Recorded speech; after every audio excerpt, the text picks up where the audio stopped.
What is the difference between pumpkin and squash? Which store is better and how do you even cook with them? Stay tuned for all that and more. I've been keeping these pumpkins and winter squash on my counter since the end of the summer.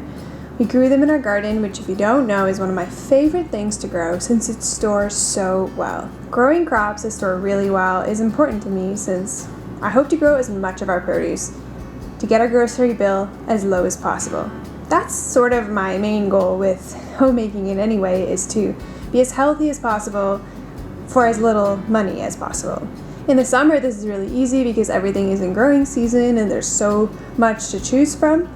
But having crops available in the wintertime requires more work and a little bit of forethought. Now, the difference between pumpkin and squash is not all that much, but it is still different. For starters, both are technically considered a fruit since they flower to make a fruit versus vegetables that just grow in the ground or above ground but from a seed with no flower. If you're like me, you probably grew up thinking that pumpkins are vegetables. I totally did, and I heard lots of tales about them giving you nice hair and better eyesight. Anyway, who knows if all that's true. Pumpkins tend to be larger, not always, but most of the time, while the squash are usually smaller. Pumpkins are usually round, while the squash can come in many different sizes and shapes and aren't usually that large. But the main difference that stands out for me between a squash and a pumpkin is that the pumpkins have a texture that is more stringy and very watery when cooked, whereas the squash is a lot more mushy kind of texture with a lot more flavor and easier to eat just straight as is. So pumpkins are preferred for baking, goes really well in pies, and then in cooking they're very good for soups, but I prefer squashes for eating straight, roasted in the oven, or diced finely into any dish that we're having. Now, how do you cook with a pumpkin?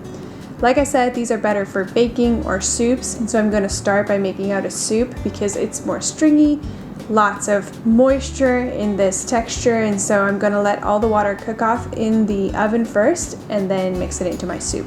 After the soup, I'm going to be making some cookies with these as well, so stay tuned. I'm starting with a soup. You can check for a recipe in the description box.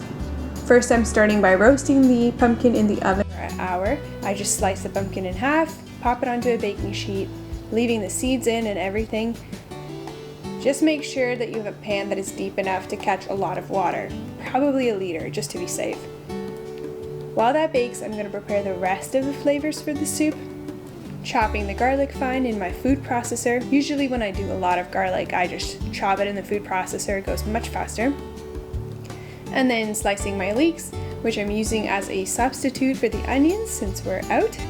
And I'm also chopping fine some fresh ginger. This week we're also out of broth, so I'm going to be making my broth from a powder and dissolving it in boiling water.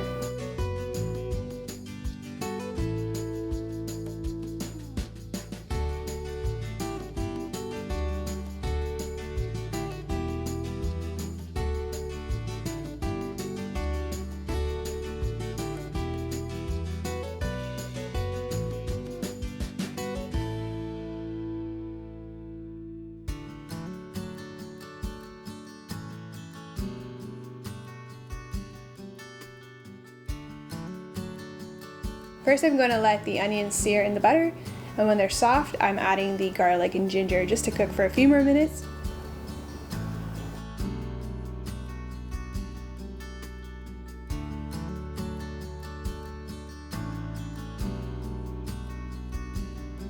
Next, I'm adding in spices, which for this soup, I'm going to be adding a mild curry spice, some garam masala, sage with salt and pepper. Let that become fragrant for a few minutes before adding the broth.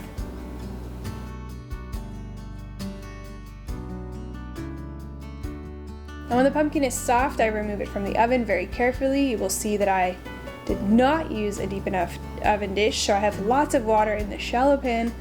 I did my best to remove it with minimal spillage, but it was a mess nonetheless.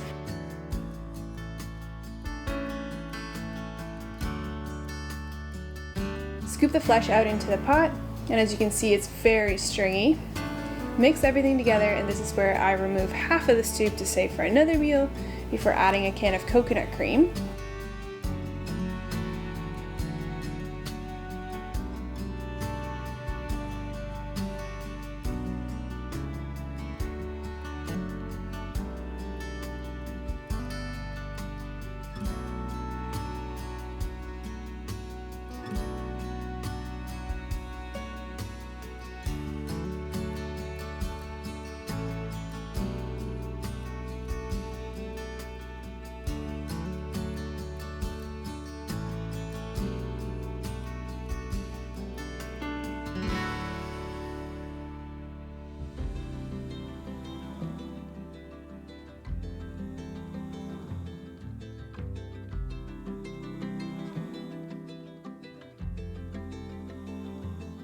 Finally, I'm going to use my blender to make the soup a little bit more soupy and fine so we can enjoy it with a fresh piece of sourdough bread.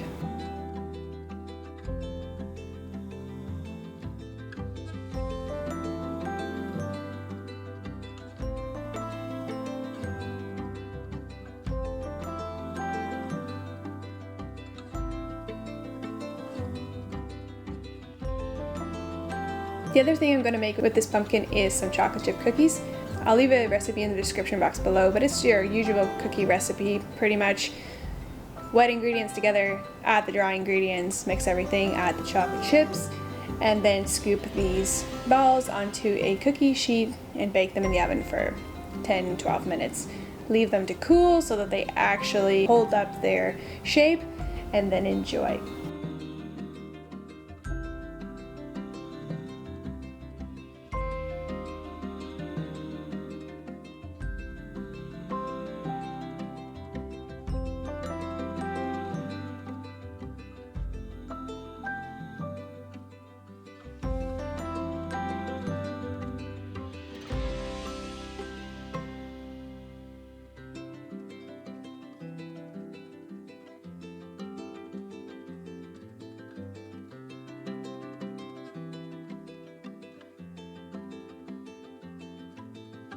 Now, how do you cook with winter squash? Squash has the true taste of pumpkin to me, and I know I just said that it's not a pumpkin and it isn't a pumpkin, but this is sort of what I imagine a pumpkin to be in my head, but it's actually a squash. It has a more pronounced flavor with less moisture. I'm chopping it into bite sizes to cook for lunch with some of our leftover broth and farro. Cutting the squash into little cubes helps them cook faster, so cut them as small as you need them to be to cook as quickly as you need. I'm going to be adding them to this broth to boil for about 10 to 15 minutes with the lid on, so they'll become soft rather quickly.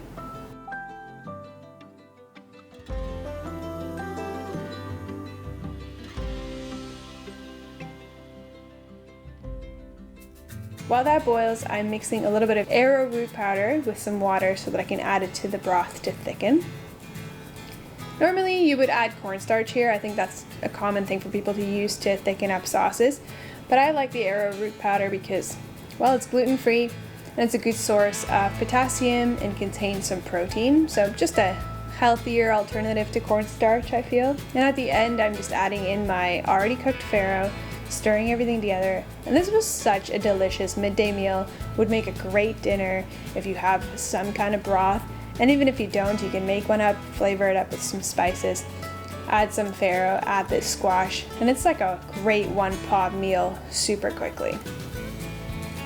Well, I'm so looking forward to sharing more content of what we grow in the garden and how I cook with it and bake with it and turn it into meals. And so if you're interested in that kind of content and learning how to start growing your own food and sourcing your own ingredients, and then how to cook from scratch and make simple meals, stay tuned, subscribe to this channel. I'd be happy for you to follow along as I share more content coming up here. And until the next video, cheers!